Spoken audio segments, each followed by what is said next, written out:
Et bonjour et coucou sur le blog Transformer sa vie, Magali Recrosio.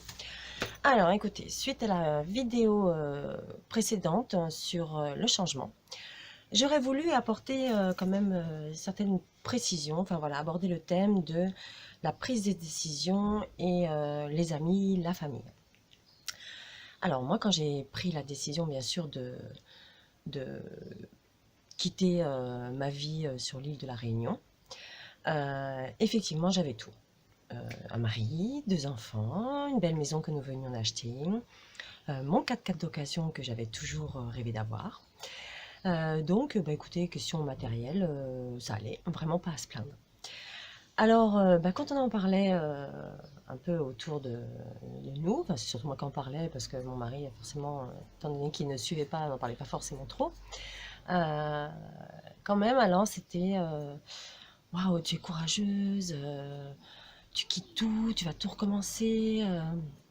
Parce qu'il faut quand même savoir que bah, j'ai quitté mon travail, mais je suis pas venue sur la métropole avec un travail en poche. Donc il fallait que je recommence toutes mes recherches. Euh, donc en fait, les gens avaient un petit peu de mal à comprendre pourquoi je pouvais tout quitter, bah, tout ce confort en fait, hein, toute cette sécurité pour aller m'aventurer sur la métropole, quitter une île sous les cocotiers pour aller à la ville. Voilà, alors c'était, tu es très courageuse, mais on sentait quand même que, quand même, elle est folle de tout quitter comme ça. Il y en avait carrément qui le disaient, ils disaient, mais n'importe quoi, ce que tu fais, enfin, moi je le ferais pas. Ou alors c'était vraiment de l'admiration, et waouh, ben dis donc, t'as vraiment du courage. Donc, en fait, mon message que je voudrais vous faire passer, c'est que oui, vous allez demander peut-être conseil à vos amis, à votre famille, hein, donc à vos proches, forcément. Mais après, il faut faire quand même la part des choses. Parce que de toute façon, toutes ces personnes-là ne sont pas vous, quoi qu'il en soit. Donc, ne vous connaissent pas au plus profond de vous-même, ne savent pas ce que vous souhaitez au plus profond de vous-même. Si vous êtes réellement heureuse, heureux dans votre vie, dans votre travail, est-ce que le bien matériel suffit pour être heureux? À vous de le savoir, hein. Moi, ça ne me suffisait pas, en tout cas, a priori. Donc, ne surtout pas se mentir à soi-même et, euh, et rester fidèle à ce que l'on souhaite pour soi. Voilà, il faut surtout rester honnête.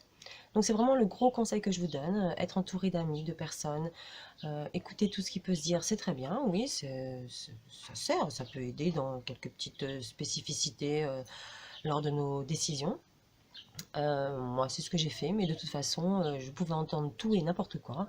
Ma décision était prise, j'étais en accord avec moi-même, j'étais la plus heureuse au monde. Je repartais pour une nouvelle aventure, vraiment une nouvelle aventure, hein, un nouveau logement, chercher du travail, voilà, hein, c'était tout recommencer.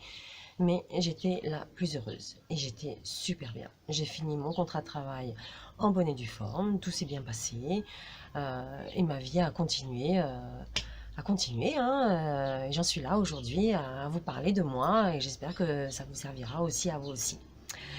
Voilà, donc je voulais surtout insister sur ce point. Ayez confiance en vous, écoutez les gens, mais pas trop, restez fidèle à vous-même.